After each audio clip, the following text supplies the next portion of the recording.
बात करें। आज जिला जयपुर दक्षिण में मिशन जागृति अभियान को लॉन्च किया जा रहा है, जो कि ये नशे के विरुद्ध हमारा पूरे ज़िले भर का अभियान रहेगा। आज हमने इसी क्रम में पूरे ज़िले में एरिया डोमिनेशन भी किया था।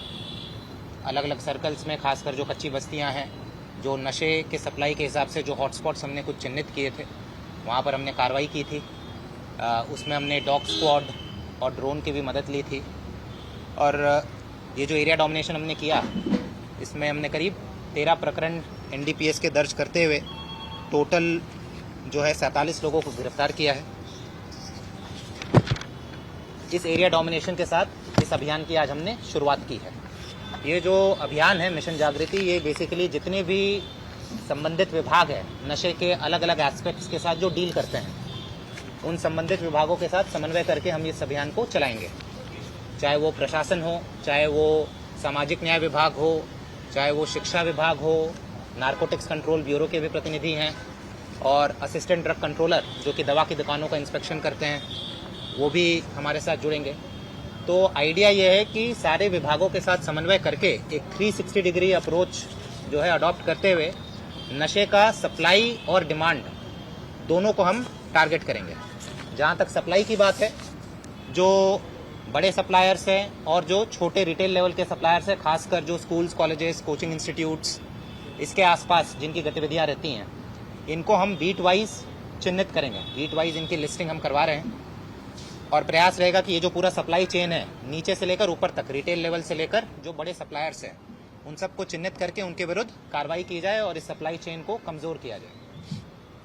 साथ ही साथ ये जो सप्लायर्स हैं, इनके प्रॉपर्टीज़ की भी हम पूरी लिस्टिंग करा रहे हैं, प्रॉपर्टीज़ का भी पूरा विश्लेषण कर रहे हैं, ताकि NDPS एक्ट के अंदर जो 68F के अंतर्गत हम जो कार्रवाई करते हैं इनके प्रॉपर्टी के विरुद्ध, वो कर पाए। और पिट NDPS जो प्रिवेंटिव डिटेंशन वाली भी कानून में प्रावधान दिए गए हैं, जो सक्रिय अपराधी है उनके विरुद्ध पिट NDPS में भी हम कार्रवाई करने का प्रयास करेंगे। जहां तक डिमांड की बात है, एक जन जागरूकता अभियान व्यापक स्तर पर हम चलाने का प्रयास करेंगे, खासकर schools, colleges, coaching institutes, PG, hostels, ठीक है, यहाँ पर जो है नशे का प्रचलन काफ़ी बढ़ गया है। तो हमारा प्रयास रहेगा कि जैसे जो स्कूल्स है, कॉलेजेस हैं, कोचिंग इंस्टीट्यूट्स है, PG है, इनके जो संचालक हैं, इनकी रेगुलर मीटिंग कराते रहें और इनको मोटिवेट करके इनके कैंपस को नशा मुक्त करवाने का हम प्रयास करें। जैसे नशा मुक्त PG, नशा मुक्त कॉलेज, नशा मुक्त हॉस्टल, इस तरीके का हम प्रयास करेंगे कि वो अपने कैंपस को, अपने परिसर को नशा मुक्त घोषित करवाए। इसी तरीके से जनप्रतिनिधियों के साथ भी हम कोलैबोरेट करेंगे, उनके साथ भी समन्वय करके जो अलग अलग वार्ड्स हैं, पंचायत है, इनको भी हम नशा मुक्त करवाने का हम इसमें प्रयास करेंगे। साथ ही साथ जन जागरूकता के लिए नुक्कड़ नाटक हो गए, सेमिनार्स हो गए, सोशल मीडिया इन्फ्लुएंसर्स हो गए, इनके साथ मिलकर भी हम एक व्यापक स्तर पर एक जन जागरूकता अभियान चलाएंगे, ताकि लोगों को, खासकर युवाओं को पता चले कि नशा के सेवन से किस तरीके से जो है उनका नुकसान होता है। केवल उनका ही नहीं, पूरे परिवार का और पूरे समाज का नुकसान होता है। और इसका एक इम्पोर्टेंट एक बिंदु होगा, जो नशे से पीड़ित लोग हैं, मतलब जो विक्टिम हैं,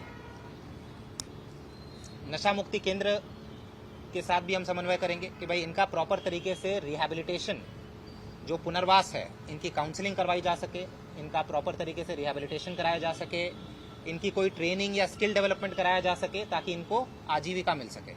तो बेसिकली प्रयास ये है कि एक 360 डिग्री अप्रोच लेकर इस मुद्दे पर काम करें। ये सरकार की भी प्राथमिकता है, PHQ भी प्राथमिकता है, और प्रयास रहेगा कि अगले कुछ दिनों में इन सभी दिशाओं में हम काम करें।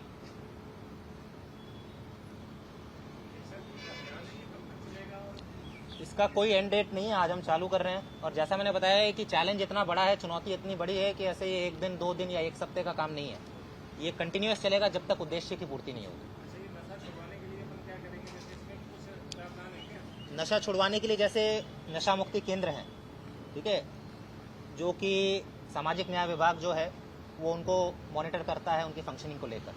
तो पहले तो नशा मुक्ति केंद्र जो वो सही तरीके से संचालित हो रहे हैं कि नहीं हो रहे हैं, ठीक है, वो सामाजिक न्याय विभाग के साथ हम उनकी चेकिंग करेंगे।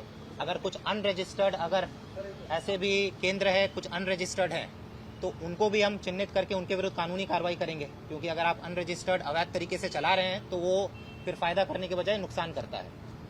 और फिर जैसे मैंने बताया डॉक्टर्स और साइकोलॉजिस्ट जो हैं उनके साथ भी हम कोलैबोरेट करके उनकी काउंसलिंग करवाना और उनका पुनर्वास के लिए बेसिकली आजीविका कैसे दे सकते हैं, कोई ऑल्टरनेट सोर्स ऑफ एम्प्लॉयमेंट क्या दे सकते हैं, तो उनके एजुकेशन बैकग्राउंड के हिसाब से अलग अलग इंडस्ट्री एसोसिएशंस हैं, एनजीओज हैं, उनके साथ मिलकर उनके स्किल डेवलपमेंट और फिर आजीविका के लिए भी हम काम करेंगे। और इसके लिए एक स्पेशल व्हाट्सएप हेल्पलाइन नंबर भी जो है जारी किया जा रहा है। ये मेरे लेवल पर ये मेंटेन किया जाएगा ये नंबर।